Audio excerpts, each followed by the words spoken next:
Hello दोस्तों, कैसे हैं आप लोग। दोस्तों आई होप आप सभी अच्छे होंगे, स्वस्थ होंगे, तंदुरुस्त होंगे और अपनी तैयारी दिन रात कर रहे होंगे।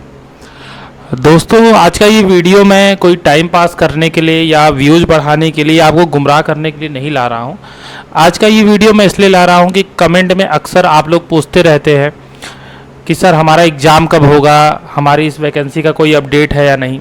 तो दोस्तों आपने नोटिस किया होगा कि बीते 3 महीनों में मैंने इस तरह के कोई भी वीडियो नहीं डाले, क्योंकि मैं भी कहीं ना कहीं इन चीज़ों से तंग आ गया था। और मैंने जो यूपी ट्रिपल एससी का रवैया देखा तो कहीं ना कहीं विद्यार्थियों का, अभ्यर्थियों का भरोसा तोड़ने वाला रहा और उनको एक आशा दे करके, कुछ नई जानकारी के नाम पे कुछ भी बता करके, एक दिलासा दे करके उसको फिर टूट जाए, तो ये मुझे भी अच्छा नहीं लगता, क्योंकि मैं खुद एक अभ्यर्थी हूँ, रहा हूँ। तो इसलिए, लेकिन इधर भी आपके कमेंट फिर से आने स्टार्ट हो गए, सर एग्ज़ाम कब होगा, वैकेंसी का वगैरह वगैरह। सबसे इम्पॉर्टेंट आजकल एक जो बज चल रहा है पेट 2024 का, क्योंकि अभी तक इसका कोई नोटिफिकेशन जारी नहीं किया गया है, तो इसको भी लेकर के लोगों में तो सकता है कि क्या पेट अब नहीं होगा या पेट होगा तो कब होगा, ये सारी चीज़ें। और इसके अलावा जो पेट 2022 के आधार पर वैकेंसियां हैं, क्योंकि आप देखिए कि पेट 2022 के आधार पर निकाले गए विज्ञापनों में अभी तक किसी का भी एग्ज़ाम नहीं हुआ है। अब वो क्यों नहीं हो पाया है? क्योंकि जो पहले एजेंसी जो एग्ज़ाम कराती थी उसको ब्लैकलिस्ट कर दिया गया। दोबारा फिर आपको पता होगा कि टेंडर निकाला गया, लेकिन उसमें एजेंसी फाइनल नहीं हो पाई, तो अभी दोबारा टेंडर निकाला गया है। ठीक है, तो अभी तक की अपडेट में एग्ज़ाम एजेंसी फाइनल नहीं हो पाई है। अगले हफ्ते तक में पूरा क्लियर हो जाएगा कि कौन फाइनल हुआ है, किसको मिल रहा है। ठीक है, अब जहाँ तक एक बार तो कैंसिल हो चुका है, मुझे नहीं लगता कि इस बार ऐसा कुछ होगा। यानी इस बार पूरा 90% चांस है। अब देखिए, कोई भी चीज़ 100% नहीं होता, और जो भी बात करेंगे प्रोबेबिलिटी पे ही बात करते हैं, तो 90% चांस है कि एग्ज़ाम की एजेंसी आपकी इस बार फाइनल हो ही जाएगी। दूसरा, आपके जो अध्यक्ष हैं वो भी आने वाले समय में फाइनल हो ही जाएंगे, तो 2 काम फाइनल हो जाएगा, तो बाकी जो चीज़ें हैं वो सही गति से आगे बढ़ेंगी। तो चलिए ये सब कुछ डेटा के आधार पर बात करते हैं। जो भी आपके सवाल हैं उस सवाल को डेटा के आधार पर टैकल करने की कोशिश करते हैं। तो यहाँ पे मैंने कुछ डेटा कलेक्ट करने की कोशिश की कि कौन सी वैकेंसी कब स्टार्ट हुई और उसका सिलेबस कब आया, उसका एलिजिबिलिटी रिजल्ट कब आया, जिससे कि हम जान सकें, अनुमान लगा सकें कि किस एग्ज़ाम को पहले कराने की कोशिश की जा सकती है। जैसे देखिए, सबसे पहला जो एग्ज़ाम पेट 2022 के आधार पर आया था वो था ग्राम पंचायत अधिकारी का। जी हाँ दोस्तों, ग्राम पंचायत अधिकारी की ये जो भर्ती है 1468 पदों के लिए, सबसे पहला पेट 2022 के आधार पे जो नोटिफिकेशन जारी हुआ था वो इसी का जारी हुआ था 23 मई 2023 को। ठीक है, और पेट 2022 के आधार पर है। सिलेबस इसका 13 सितंबर 2023 को आ गया था। एलिजिबिलिटी रिजल्ट इसका 27 सितंबर 2023 को आ गया था। तो पूरा का पूरा 1 साल कंप्लीट हो चुका है। ठीक है, तो परीक्षा एजेंसी फाइनल होने के बाद जो सबसे पहला एग्जाम होगा वो इसी का होगा, ग्राम पंचायत अधिकारी का होगा, 1468 पदों के लिए। ठीक है, इसमें कोई दो राय नहीं है। अब अगर परीक्षा एजेंसी फाइनल हो जाती है तो ये परीक्षाएं कब से स्टार्ट होंगी, ये बहुत बड़ा सवाल है। तो देखिए, ये परीक्षाएं आप मान के चलिए कि नवंबर लास्ट, जिसके चांसेस कम है, क्योंकि भाई कोई भी परीक्षा एजेंसी फाइनल होगी तो उसको समय लगेगा, तुरंत ऑटोमेटिक तो सब कर नहीं देगी। ठीक है, या आप मान के चले जो सबसे ज़्यादा संभावना है वो दिसंबर की, आपकी जो एग्ज़ाम है वो दिसंबर से स्टार्ट हो सकते हैं। ठीक है, अब उसमें देखिए, जैसे पहला एग्ज़ाम तो मैंने बता दिया कि इसकी संभावना है होने की, ठीक है, जो कि होगी भी। दूसरा एक जो बहुत चर्चा है वो है कनिष्ठ सहायक 5512 की, क्योंकि नंबर ऑफ वैकेंसीज ज़्यादा हैं और आयोग की भी कोशिश होती है कि नंबर ऑफ वैकेंसी जिसमें ज़्यादा होती है, नियुक्ति पत्र बांटने दिखाने में, उसमें उनको काफ़ी हेल्प रहता है।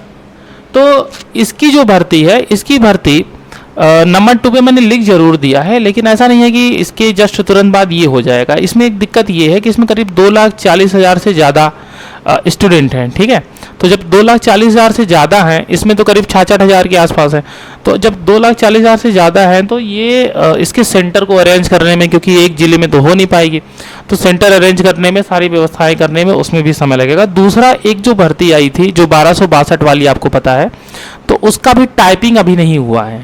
ठीक है ना, उसका भी टाइपिंग अभी हुआ नहीं है, तो कहीं ना कहीं ये वैकेंसी थोड़ी, इसका एग्ज़ाम जो होगा वो लेट ही होगा। मतलब लेट का मतलब इतना ज़्यादा नहीं कि एकदम से लेट हो जाएगा, लेकिन मेरे कहने का मतलब है कि ग्राम पंचायत अधिकारी का एग्ज़ाम होने के बाद अगर आप देखें तो एक इसके बाद जो भर्ती आई थी वो आई थी एक्सरे टेक्नीशियन की 15 जून को। ठीक है, और ये 382 पदों के लिए भर्ती आई थी, और एक भर्ती आई थी डेंटल हाइजीनिस्ट की 288 पदों के लिए। उसके बाद 30 जून को ये जारी की गई थी। तो ग्राम विकास पंचायत अधिकारी के एग्जाम के बाद बहुत संभावना है इन दोनों भर्तियों की, क्योंकि इन दोनों में नंबर ऑफ स्टूडेंट्स भी ज़्यादा नहीं है। एक जिले लखनऊ में ही सारी चीज़ें हो जाएंगी मैनेज, ठीक है। तो सेंटर के लिए बहुत ज़्यादा इसमें झिकझिक नहीं करना है। तो बहुत संभावना है कि दिसंबर में, देखिए अब एक ही महीने में सारे एग्जाम तो हो नहीं पाएंगे, लेकिन बहुत संभावना है कि अगर इस साल बात करें 2024, तो इस 3 वैकेंसियों की संभावना मुझे दिखाई देती है। एक तो ये ग्राम पंचायत अधिकारी, दूसरी एक्सरे टेक्नीशियन और तीसरी डेंटल हाइजीनिस्ट। इन तीनों वैकेंसियों की सबसे प्रबल संभावना है कि इनका जो एग्ज़ाम है वो दिसंबर 2024 तक हो जाए, ठीक है। अगर परीक्षा एग्जाम एजेंसी फाइनल हो जाती है, जिसका 90% चांस है कि वो हो ही जाएगी, ठीक है। इसके बाद कुछ वैकेंसियाँ और हैं, ठीक है। तो मेरे अनुमान के मुताबिक जो सहायक ये 55-12 है, कनिष्ठ सहायक की जो ये भर्ती है, इसका एग्ज़ाम आप इस वर्ष तो मान के नहीं चलें, इसका एग्ज़ाम आप 2025 में ही मान के चलें, ठीक है। मेरा जो असेसमेंट है वो फरवरी 2025 का है, बाकी पहले हो जाता है तो ये आपके लिए अच्छा होगा। दूसरा देखिए क्या है, एक आई टेस्टिंग ऑफिसर, ठीक है। तो आई टेस्टिंग ऑफिसर की भी एक 157 पोस्ट के लिए ये वैकेंसी आई थी 18 जुलाई को। ये भी पेड 2022 के आधार पर ही आई थी। लेकिन मुझे ऐसा लगता है कि उन तीनों वैकेंसियों के बाद जो 2025 में जो सबसे पहला नंबर लगेगा वो लगेगा ऑडिटर 530 वाली भर्ती का, यानी 530 पदों के लिए जो ऑडिटर और असिस्टेंट अकाउंटेंट, हालांकि असिस्टेंट अकाउंटेंट की तो एक ही थी पोस्ट, लेकिन ऑडिटर के इसमें 529 पोस्ट थी। तो ये भी देखिए 11 जुलाई को इसका नोटिफिकेशन जारी हुआ था। सिलेबस भी 13 सितंबर 2023 को जारी कर दिया गया था, और इसका एलिजिबिलिटी रिजल्ट भी 26 सितंबर को दिया गया था। तो लगभग एक साल इसको भी हो गए हैं, ठीक है ना। और क्योंकि एक भर्ती आपकी ऑडिटर की और रुकी हुई है, वो भी आनी है, और तो ये ज़्यादा ज़रूरी है, प्रेशर भी है आयोग पे। तो 2025 में जो सबसे पहली भर्ती आपको एग्ज़ाम देखने को मिलेगा वो ऑडिटर का देखने को मिलेगा, ठीक है। ऑडिटर के बाद फिर जो नंबर आएगा वो हमारे प्रवर्तन सिपाहियों के लिए आएगा। 7 जुलाई को इसका भी नोटिफिकेशन जारी हुआ था। हालांकि देखिए हर कोई सोचता है कि हमारा एग्ज़ाम पहले हो जाए, ठीक है ना। हर किसी की यही चाहत होती है कि हमारा एग्ज़ाम पहले हो, हमारा रिजल्ट पहले आए और हमारे निकते पहले हो, ठीक है ना। तो कई बार आयोग अपनी प्रायोरिटी भी सेट करता है, और आयोग उस विभाग की भी प्रायोरिटी सेट करता है जहाँ से उसको अध्याचन मिला है, तो विभाग भी एक प्रेशर डालता है। जैसे एक बार हो गया, विभाग ने अध्याचन दे दिया फिर भूल गया। एक होता है विभाग, भाई उसको कर्मचारियों की ज़रूरत है, तो जब कर्मचारियों की ज़रूरत है तो वो भी आयोग को पुश करेगा ना, हाँ भाई हमने आपको अध्याचन दिया, आप हमारे बंदे कब रिक्रूट करके दे रहे हैं, ठीक है ना। तो उसके आधार पर मैं ये बात बता रहा हूँ कि 2025 में जो सबसे पहली आपको भर्ती देखने को मिल सकती है वो ऑडिटर की देखने को मिल सकती है। और हो सकता है कि ऑडिटर के बाद आपको एक भर्ती, देखिए मैं मिस कर दिया इसमें, मैंने ऐड नहीं किया, वो स्टेनोग्राफर की है, ठीक है। अभी हाल ही में उसका सिलेबस आया है स्टेनोग्राफर की। तो स्टेनोग्राफर की भी जो भर्ती है, जहाँ तक मुझे ऐसा लगता है कि स्टेनोग्राफर की भर्ती, ये जो आपका जूनियर असिस्टेंट का है 5512, इस एग्ज़ाम से पहले स्टेनोग्राफर का एग्ज़ाम जरूर हो जाएगा, ऐसा मेरा असेसमेंट कहता है कि स्टेनोग्राफर का पहले हो जाएगा, जूनियर असिस्टेंट का उसके बाद ही नंबर लगेगा, ठीक है। तो स्टेनोग्राफर वाले भी अपनी तैयारी करते रहें। 333 पदों के लिए ये भर्ती प्रक्रिया अभी हाल ही में आपका सिलेबस भी जारी किया गया है। तो अल्टीमेटली देखें तो आपको उतना ज़्यादा समय नहीं मिलने पाएगा, लेकिन हाँ ये है कि स्टेनोग्राफर का जो एग्ज़ाम है वो जूनियर असिस्टेंट से पहले देखने को आपको मिल सकता है, ठीक है। अब देखिए बात ये है कि सारा चीज़ वही है कि भर्ती प्रक्रिया को करवाने का, यानी एग्ज़ाम करवाने का काम तो भर्ती एजेंसी का है। तो सबसे पहले अभी एक हफ्ते के बाद अंदर हम एक वीडियो और लेके आएंगे जब एजेंसी फाइनल हो जाएगी, और कौन सी एजेंसी है, उसका क्या ट्रैक रिकॉर्ड है, किस तरीके से, तो इस पर और ज़्यादा क्लियरिटी आ पाएगी। एक जो और आपका सवाल है वो है पेट 2024 को लेकर के, क्योंकि अभी तक इसका कोई नोटिस जारी किया नहीं गया है। देखिए अभी जो कार्यवाहक अध्यक्ष हैं ON सिंह, ठीक है, तो आपको पता ही है काफ़ी प्रेशर हुआ, प्रेशर होने के बाद जो पूर्व अध्यक्ष थे वो गए, तो ON सिंह जी जब से आए हैं तो देखिए इनका एक पैटर्न काम करने का अगर आपने ऑब्जर्व किया हो, सबसे पहले इन्होंने जो लंबित मामले थे, जैसे जो लंबित रिजल्ट थे उनको जारी करवाने का काम किया कि पहले जो पुराना है सब उसको ख़त्म किया जाए धीरे धीरे, ठीक है। तो जो इनकी कार्यशैली है उसको देख करके यही लगता है, हालांकि अब ये कब तक कार्यवाहक अध्यक्ष हैं, परमानेंट अध्यक्ष बन जाने के बाद, हालांकि मेरा पर्सनल ओपिनियन है कि इन्हीं को अध्यक्ष बना देना चाहिए, लेकिन हो सकता है इंटरेस्टेड नहीं रहे होंगे, इसीलिए अध्यक्ष चुना जा रहा है। लेकिन अभी तक जो भी काम कर रहे हैं ठीक ही कर रहे हैं। तो जो भी नया अध्यक्ष बनेगा, ठीक है, अब उसकी प्रायोरिटी डिसाइड करेगी पेट 2024। अब देखिए कुछ लोग चाहते हैं कि पेट 2024 हट जाए। अब देखिए ऐसा नहीं है कि कोई चीज़ आई है तो हटती नहीं है, हटती है, लेकिन जहाँ तक मेरा ऐसा मानना है कि आयोग ने अगर इस चीज़ को इंक्लूड किया है तो वो हटाएगा नहीं, ठीक है ना। हालांकि इसकी वजह से बहुत सारी समस्याएं भी हैं, लेकिन मेरा ऐसा मानना है कि पेट जो प्रक्रिया है इसको हटाने से अच्छा है कि इसमें जो कमियां हैं उसको दूर किया जाए, ठीक है ना। तो कहीं ना कहीं अगर इसकी कमियों को दूर करने के लिए कोई प्रोटेस्ट, कोई मांग आप लोग करते हैं, जैसे कि कॉमन कट ऑफ की मांग होती है, या पेट को कई साल के लिए वैलिड करने की बात होती है। जैसे एक बार पेट किसी ने दे दिया, 3 साल वैलिड हो गया, उसका नंबर अच्छा नहीं है तो अगली बार पेट दे, अपना स्कोर इंप्रूव करे। इस तरह की जो चीज़ें हैं वो चीज़ें जो है काफ़ी अच्छी रहेंगी।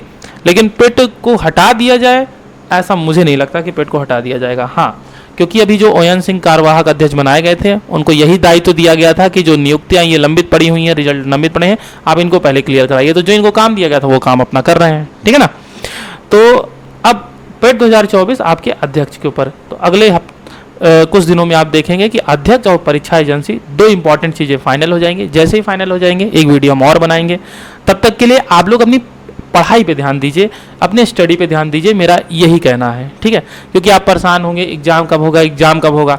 मैं अपना असेसमेंट बताऊंगा, बाकी लोग अपना असेसमेंट बताएंगे, आप भी अपना समय खराब करेंगे और आप समय भी खराब करेंगे, प्लस आपको क्या होगा कि एक नई होप मिलेगी, ठीक है। कोई अक्टूबर लास्ट में बोल दे, कोई नवंबर लास्ट में बोल दे, मैंने दिसंबर फर्स्ट वीक में बोल दिया। अब कई बार जब ये चीज़ें इच्छाएं, जब ये चीज़ नहीं होता तो आपको लगता है कि भाई सामने वाले ने झूठ बोल दिया, ठीक है ना। तो कहीं ना कहीं आपका भी प्रेशर होता है।